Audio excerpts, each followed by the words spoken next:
आज के इस वीडियो में मैं आप लोगों को महात्मा गांधी से संबंधित कुछ ऐसे क्वेश्चन बताऊंगा जो प्रत्येक एग्जाम में आप लोगों को पूछा जाता है।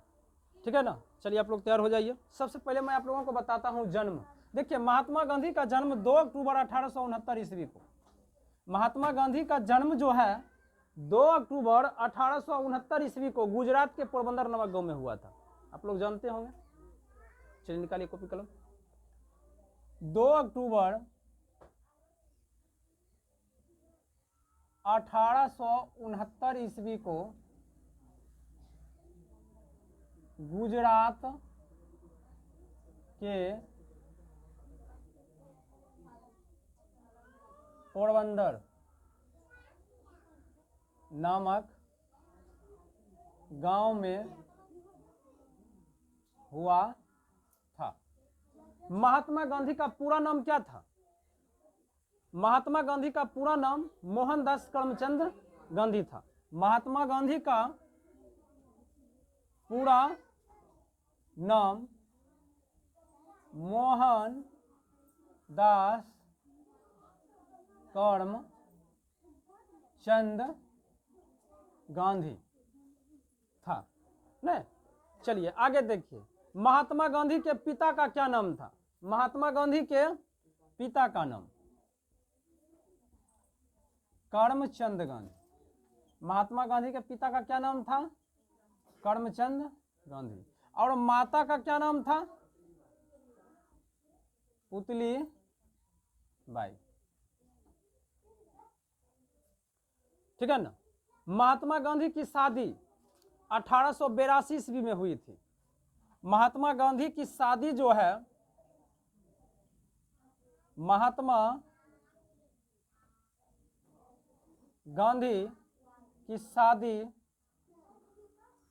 1882 ईस्वी में, जिस समय महात्मा गांधी का उम्र जो था मात्र 13 वर्ष का था, उस समय महात्मा गांधी की शादी हुई थी। तो महात्मा गांधी की पत्नी का क्या नाम था? कस्तूरबा गांधी। महात्मा गांधी की पत्नी का क्या नाम था?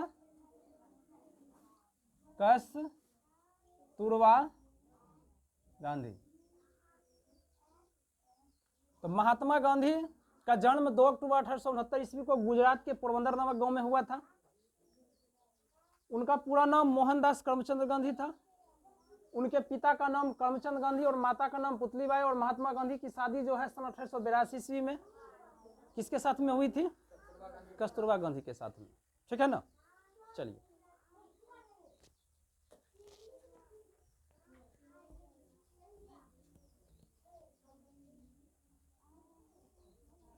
आगे देखिए। महात्मा गांधी के 4 पुत्र थे। महात्मा गांधी के कितने पुत्र थे? 4 पुत्र थे। प्रश्न में पूछता है कि महात्मा गांधी के कितने पुत्र थे, तो जान लेना जरूरी है। महात्मा गांधी के 4 पुत्र थे। हरिलाल 4 पुत्र,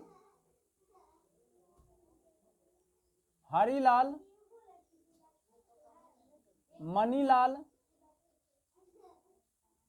देवदास, और एक का क्या नाम था? रामदास। देखिए 2 लाल, हरिलाल, मणिलाल, दास, देवदास, रामदास। महात्मा गांधी के 4 पुत्र। अब देखिए, कभी कभी एग्जाम में पूछता है कि महात्मा गांधी का 5वें पुत्र कौन था, यानी महात्मा गांधी के 5वें पुत्र के नाम से कौन जाना जाता है। तो देखिए, महात्मा गांधी का 5वां पुत्र जो था वो जमुनालाल बजाज था, जिनको महात्मा गांधी जी बहुत ही मानते थे, बहुत प्यार करते थे, बेटा की तरह। तो कभी कभी एग्जाम में पूछता है कि महात्मा गांधी के 5वें पुत्र, महात्मा गांधी के 5वें पुत्र कौन था? जमुनालाल बजाज। जमुनालाल बजाज, समझ में आ रहा है? ये महात्मा गांधी के 5वें पुत्र थे। महात्मा गांधी के 5वें पुत्र थे। महात्मा गांधी जी दक्षिण अफ्रीका कब गए थे? सन 1883 ईस्वी में। महात्मा गांधी दक्षिण अफ्रीका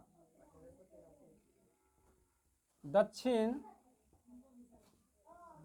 अफ्रीका कब गए?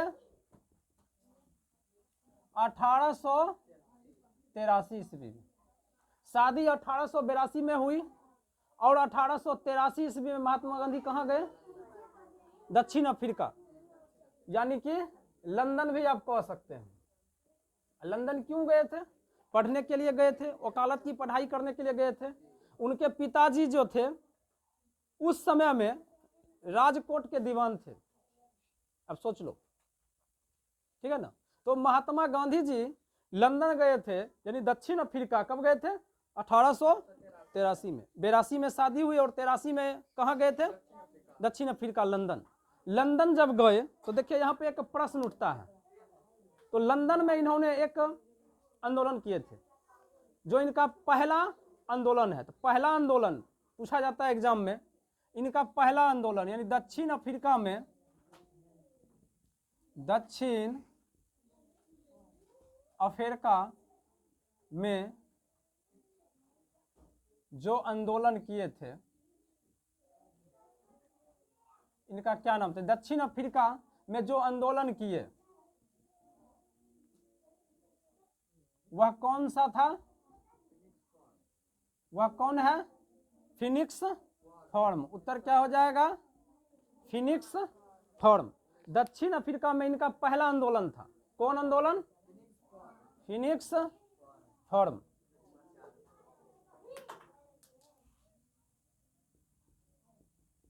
फिनिक्स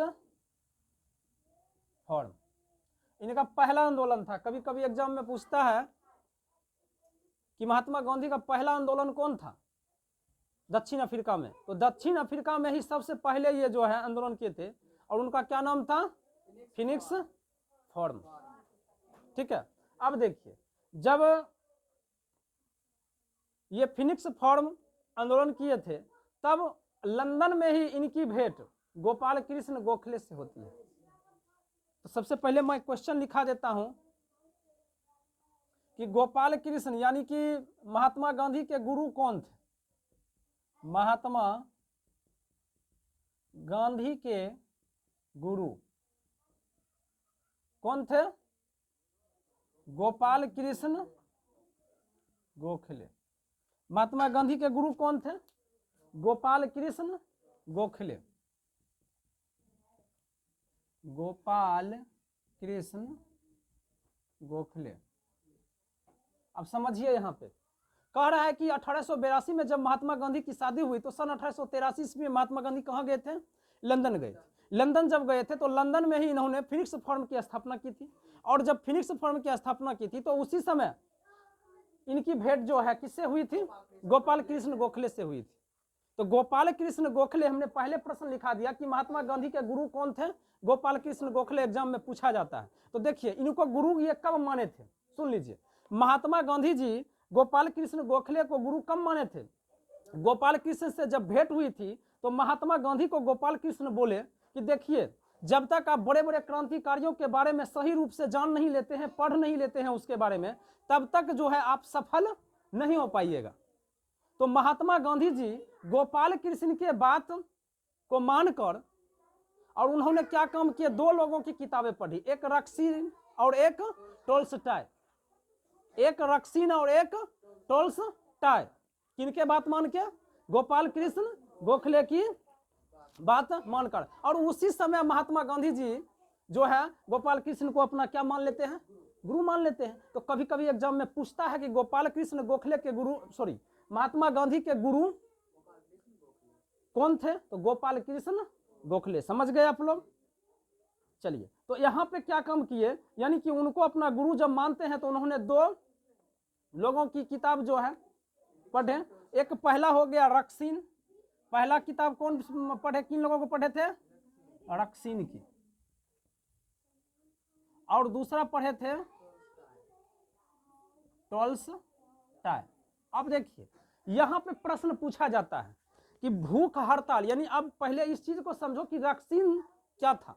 रक्सीन जब पढ़े थे महात्मा गांधी तो रक्सीन से उनको क्या जानकारी मिली थी? तो सुनिए आप लोग, जब महात्मा गांधी गोपाल कृष्ण गोखले के बात को मानकर जब दो लोगों की किताबें पढ़ी तो रक्सीन से उनको जो है भूख हड़ताल में इतना पावर है ना, सरकार को हिला देता है, जिसको तुम लोग अनशन बोलते हो। समझ गया ना, भूख हड़ताल, यानी रक्सीन से जो है इनको भूख हड़ताल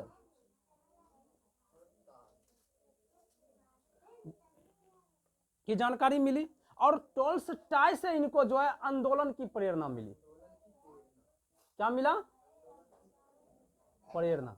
यानी इस प्रकार से रक्सीन से भूख हड़ताल और टोल्स्टॉय से आंदोलन की प्रेरणा। अब आगे बताते हैं फिर। चलिए अब देखिए, अब महात्मा गांधी जो है लंदन से 9 जनवरी 1915 को भारत आते हैं। ठीक है, यानी कि भारत जो है कब आए? वो 9 जनवरी 1915 को। 9 जनवरी 1915 को भारत आए। कहां से भारत आए? दक्षिण अफ्रीका, यानी लंदन से वो कहां आए? भारत आए। जब लंदन से भारत आए तो इन्होंने भारत में सन 1916 ईस्वी में, सन 1916 ईस्वी में साबरमती आश्रम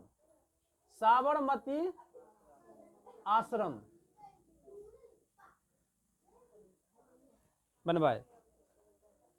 साबरमती आश्रम बनवाए 1916 में। 9 जनवरी 1915 को भारत आए और 1916 ईस्वी को साबरमती आश्रम का निर्माण किए। उसके बाद देखिए साबरमती, अब यहाँ पे प्रश्न उठता है कि साबरमती आश्रम की स्थापना कब हुई? तो 1916 ईस्वी में। कौन करवाए? कौन किए? तो महात्मा गांधी। अब देखिए एक प्रश्न और उठता है यहाँ पे कि साबरमती आश्रम जो बना था उसमें टोटल खर्च कौन दिया था? यानी जो उसमें लागत लगी थी, खर्च जो लगी थी, उसमें टोटली खर्च जो है कौन दिए थे? तो देखिए यहाँ पे एक प्रश्न उठता है, साबरमती आश्रम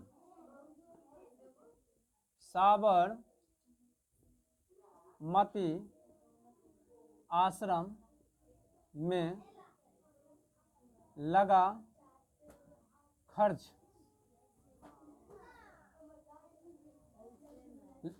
साबरमती आश्रम में जो खर्च लगा था उसका टोटल जो है खर्च जो है कौन दिए थे? साराभाई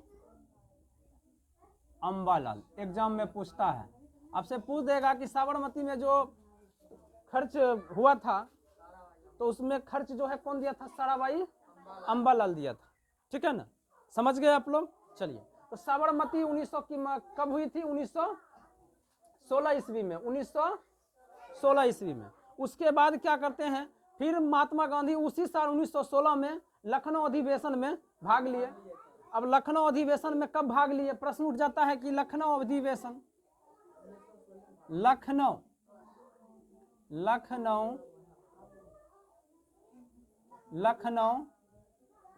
अधिवेशन में कब भाग लिए? तो कब भाग लिए थे? 1916 में। यानी 1916 में ही साबरमती आश्रम का निर्माण हुआ था और 1916 में महात्मा गांधी जी लखनऊ अधिवेशन में क्या लिए? भाग लीजिए। और 1917 में, सुनिए बहुत ही इंपॉर्टेंट चीज, 1917 में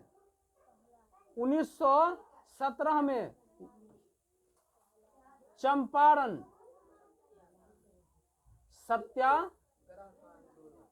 सत्याग्रह आंदोलन किए। 1917 में चंपारण सत्याग्रह आंदोलन किए थे। सुन लो, बहुत ही इंपॉर्टेंट क्वेश्चन है ये। कहता है कि भारत का यह पहला आंदोलन था, भारत का यह पहला आंदोलन।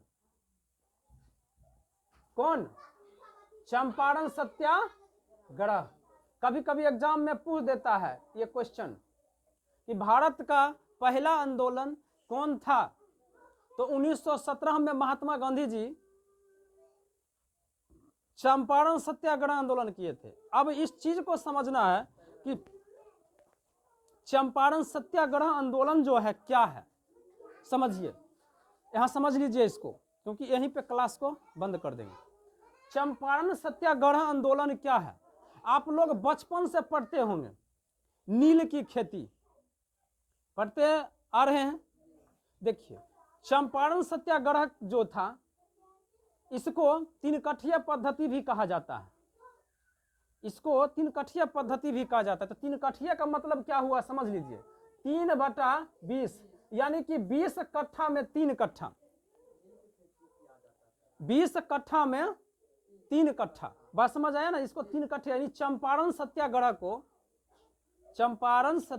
को 3 कठिया पद्धति भी कहते हैं, जो 1917 में महात्मा गांधी जी इनका आंदोलन किए थे। अब समझना इस चीज को है कि चंपारण सत्याग्रह जो है वह क्या था, समझिए इस चीज को। तो 3 कठिया पद्धति कहिए या चंपारण सत्याग्रह कीजिए, अंग्रेज जो है ना जबरदस्ती जो है किसानों से नील की खेती करवाता था। कपड़े में जो तुम लोग नील देते हो, अब बहुत कम आदमी देता है, तो क्या करता था, नील की कौन सी करवाता था, खेती करवाता था। कौन, अंग्रेज। तो जब वो नील की खेती करवाता था ना, तो हर साल क्या होता था, 20 कट्ठा खेत में 3 कट्ठा जो खेत है, ये 3 कट्ठा जो खेत है किसान का क्या हो जाता था, बर्बाद हो जाता था, बंजर हो जाता था, खराब हो जाता था, यानी वो जो है खेत जो है उपजाऊ लायक नहीं रहता था। हर साल जो है किसान का खेत 3 कट्ठा क्या हो जाता था, बर्बाद हो जाता था। बात समझ में आ रही है ना। तो इस चीज को जो है क्या किए महात्मा गांधी सन 1917 ईस्वी में चंपारण सत्याग्रह करके क्या किए, इसको खत्म कर दिया। जो भारत में इनका पहला आंदोलन था, भारत में इनका पहला आंदोलन था। बात समझ में आ गया, 3 कठिया पद्धति चंपारण सत्याग्रह 1917 ईस्वी में। तो आज का क्लास इतना ही रहेगा, फिर दूसरे दिन आप लोगों को आगे की क्लास बताया जाएगा। आप लोग को अगर वीडियो अच्छा लगे तो आप लोग वीडियो को लाइक करें, शेयर करें और अपने दोस्तों और यारों में क्या करें, जो करना है कीजिए।